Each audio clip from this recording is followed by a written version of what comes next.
Creating hyper-realistic consistent characters is now easier than ever.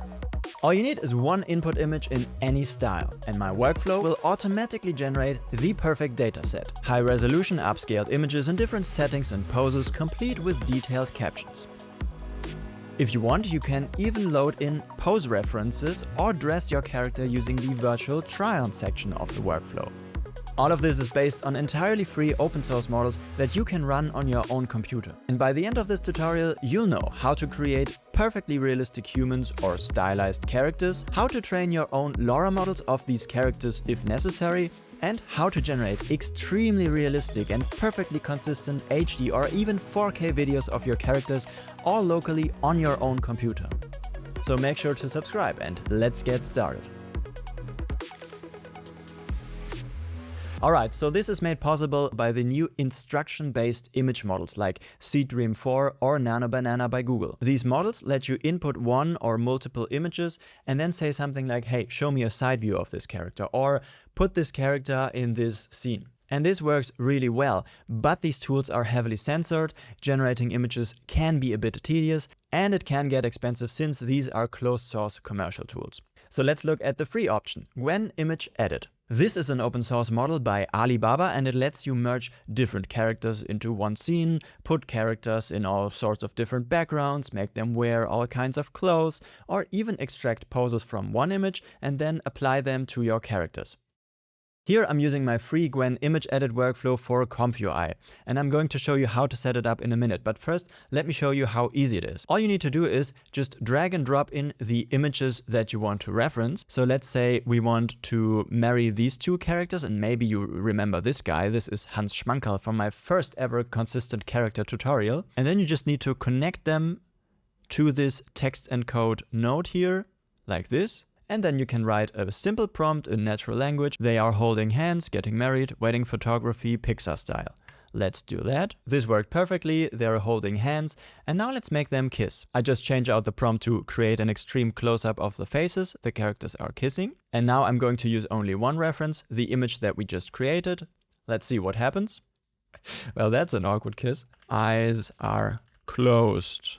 Okay, that's much better. So you can see how easy it is to create like entire stories using this technique. For realistic characters, this will work as well, but you can see it still has a little bit of that plastic AI look. I'm currently working on fixes for that, but in most cases, training a custom model for your character, a LoRA, is still the best way for maximum quality and character consistency. It also gives you flexibility with the model you want to use for generating images or videos, which is something that this model, Gwen Image Edit, can't do, of course. So I've built this automated workflow for ComfyUI that'll let you input one image and then create the perfect dataset, including captions, with one click. But of course you still need to set it up one time, so let me show you how to do that. First, install ComfyUI if you haven't already. We have a step-by-step guide on that on our website explaining how to do that. Once you have it installed, download the workflow file from the link in the description and drag and drop it into the ComfyUI interface. Now you'll need to install a few custom nodes.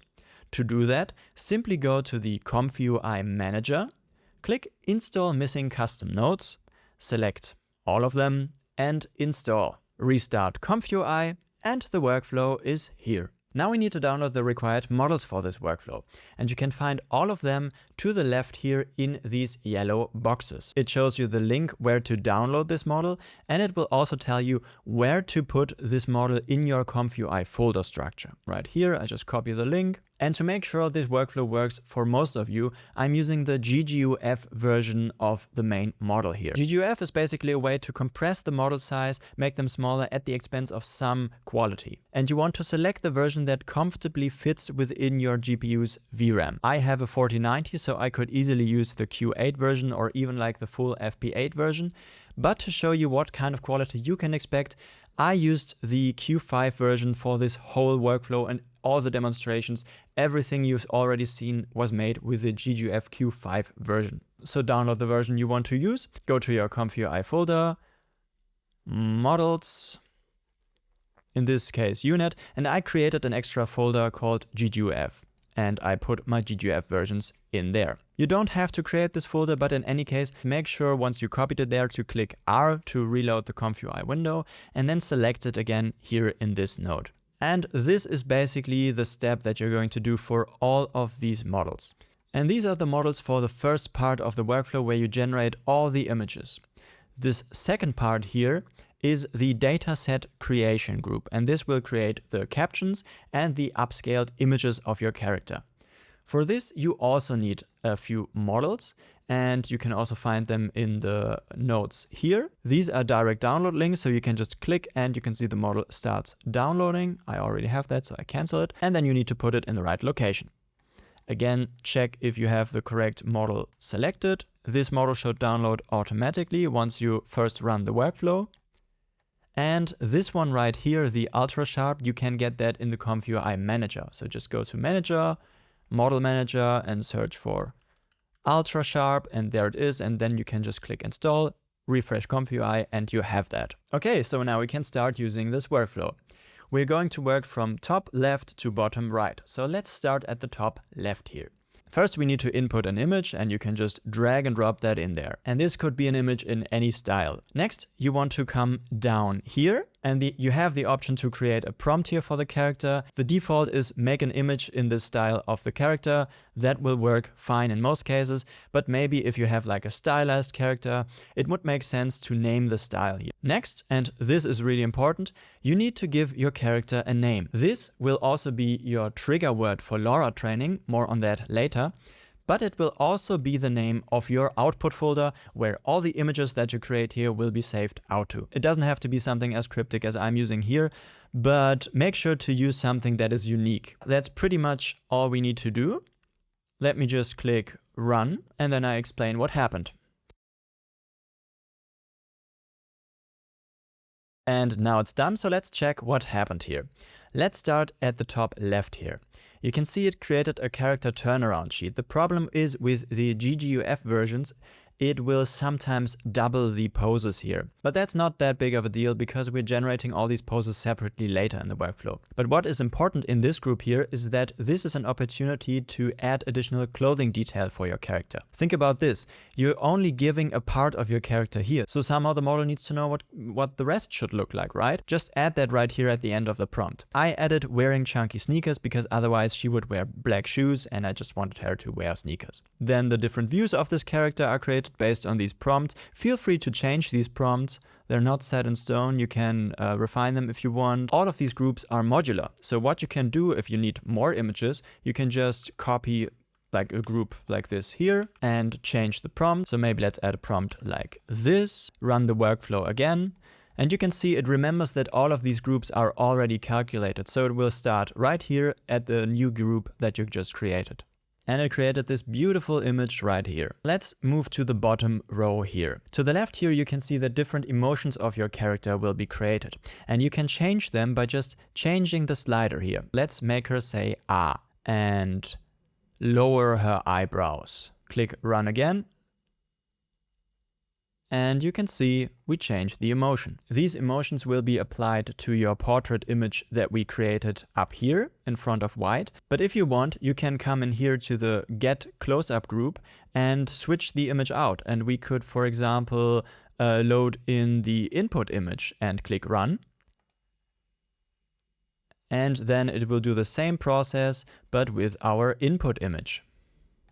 To the side here, we have additional poses, a T-pose, character laying down, side view, back view, walking in nature.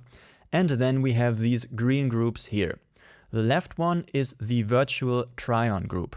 And this is super easy. You just drag and drop in a clothing item. And I would recommend in front of a simple, like a monochrome background, but other references will work as well, as long as you name it in the prompt. So here I said, make the character wear the gray winter coat, and this worked very well. To the right here, we have the post transfer group, and here you can just load in a reference image of a certain post you want to have. This will be extracted and applied to your character. Okay, we generated a bunch of images here. You can find these images in your ComfyUI output folder under the name that you gave the character. Now we played around here a little bit with like generating different images.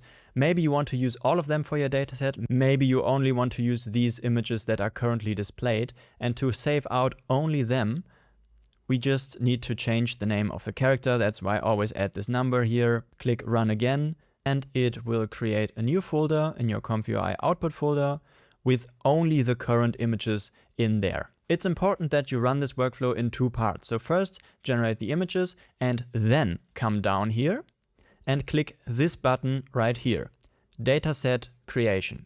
All you need to do for this group here is come to the prompt, and you can add a prompt here. Then all you need to do is click run. Okay, so now it's done. So what happened here? Well, first of all the images we created in the top groups were loaded in here, and you can see we have 24 images. Then detailed captions will be created for each of the images, and the trigger word will be added to the caption. Then the images will be upscaled to the resolution that you set here, in this case 2K resolution, based on the prompt you give it here, combined with the captions that were created here. And you can compare the before and after here. So let's compare A15 with B15, and you can see this adds a lot of quality, a lot of detail. A common problem with Gwen image edit is that the skin looks a bit plastic, but look at this now. Using this upscale setup, we not only get like a lot more detail in the eyes and the eyebrows, but we also get much more natural skin tones here. The upscaling process is done with Flux in a combination with Uso, which is a model that helps the character stay consistent during upscaling. So compare your character, and if it changes too much, what you can do is increase the start step here. So we have 20 steps in total, so we could do something like 18, and this will only do like minor changes. If you want to add more detail, what you can do is lower that number to something like 12 or 13. You can find all the images that you created in the folder that is named after your character, and in this you will find the upscaled images folder.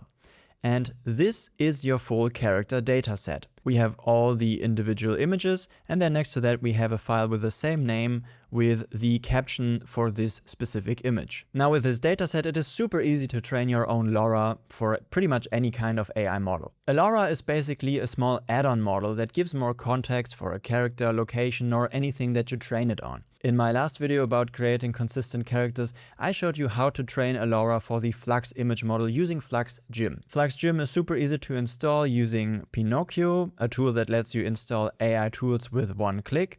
And then you just need to start that, drag and drop in your dataset. And the cool thing about training a LoRA for Flux is that it works even on older GPUs with only 12 GB of VRAM. But today I want to show you something different. I'm going to train a model for the WAN video model. This allows you to not only generate amazing videos of your character, but also images with insane detail and realism. For this, I'm going to use AI Toolkit. This is an easy to use LoRA trainer for most AI models. You can install this one locally following their installation steps, but there's also a one-step installer that will set everything up for you. However, training a WAN LoRA is very resource intensive. Even on my 4090 I had to activate low VRAM mode, and I could only train on images 512 × 512 pixels, and even then it took a few hours. So I mostly use RunPod to train my AI LoRAs, which also has the benefit that it's also a lot faster. Now this will cost you a few dollars, but in my experience it's worth the price. So once you have an account, you need to go to billing and add a few dollars, and 10 is more than enough. You can train a few LoRAs with that. And once we have our money, we can go to Pod Templates and search for AI Toolkit. And then we have this here, Ostris. This is the creator. We can just click on that and then click Deploy Pod. Now we can select a GPU that we want to run this on, and for 5090 works fine. I'm going a bit overkill, and I'm going to take this one right here just because it's just a little bit faster. And once you select that, you can go to Change Template, and then you have to scroll down, click Edit, and the only thing that you can change here is you can go to Environment Variables and change the password. That's all you need to do. Then you can click on Deploy on Demand. And once that's done, you can click on HTTP service, and this will launch AI Toolkit. Now you need to put in your password, And this is the interface. Now we need to create a dataset. For that, I go to Datasets and click New Dataset. You just need to give it a name, and then you can select your images and just drag and drop them in here. Now we don't need all of these images. Take some time and look through them, and the ones that look slightly weird or off, just delete them. Also, we have a lot of these close-up shots here that are really similar, so we don't need all of them. We also have the back view and the side view, so maybe we don't need this image right here. That is a bit weird. Delete that. Okay, so this is the final data set that I'm going to use. And now we can just click on New Job. And now we can just name this LoRA. I usually name it the same as the trigger word, but doesn't matter. And next we're going to choose the model that we want to use. Now, WAN 2.2 is currently the newest WAN open source model that we can use. However, it consists of two separate models that work together. So what I actually want to do to be more flexible with how I can use this LoRA, I want to train a LoRA for the older version, the 2.1 version, because this is also compatible with the new version. So I'm going to select this, WAN 2.1. AI Toolkit will save out all the different versions during training, so you have intermediate versions of the LoRA, because sometimes you can overtrain and the newest version does not actually have to be the best version of the LoRA, though usually it is. And we can say at how many steps it will save out a version. And I'm just going to say 500 here. For dataset, here we need to select the one that we just created. Next, we can come down here to samples. So during training, AI Toolkit will generate example images with the LoRA it just created. So you can track the progress and see how well it trains. And you can set at how many steps these samples will be created. And I will match this with the saved out version of the LoRA that we set here. And currently it's set that it will actually generate a video instead of images, which will just take a long time. So you can just set this number to 1. Finally, down here, we have all the prompts for the example images. And what I want to do is I want to take the trigger word and then just adjust them a little bit to fit our character. A woman holding a coffee. A horse is a DJ. We don't want to see a horse, so I'm going to do this. And then I'm also going to delete some because these are just a lot of images and we don't need so many. Okay, so these are my example prompts and that is all we need to do. Now you can just click Create Job and then you can click this Start button right here and it will just start training. Now, if you have any questions for LoRA training or you want to use this dataset we just created to train a different kind of LoRA, I highly recommend you check out Ostra's AI YouTube channel. He's the creator of AI Toolkit and he has a bunch of amazing walkthroughs and tutorials showing you how to use this tool to train all sorts of different LoRAs. After 1.5 hours LoRA training is done and you can check the samples. So here are the first samples that are generated before training even starts. And you can see the character is not looking like our character at all. But then each iteration, every 500 steps, it gets closer and closer to our character. And then even things like the sweater start to shine through. Go back to overview and here you can find all the iterations. And I usually download the final one. In this case, it would be this one right here. Download that. And maybe I'll take the version before that. I mean, we spent like $4 to train this, so we should grab everything we can, right? And once it's downloaded, don't forget to stop the pod so you don't burn through any more money than you have to. You can use any WAN 2.2 or 2.1 image generation or video generation workflow with this LoRA. I'm just going to show you my free workflow that you can download via the link below and install in the exact same way. So you just drag and drop that in there, install missing custom nodes, and then you need to download these models right here. And since I'm aiming for realism with this specific workflow, you need these two LoRAs right here, the Lenovo Ultra Real and InstaReal WAN 2.2. And then make sure to go to the high noise model where the high noise model is loaded.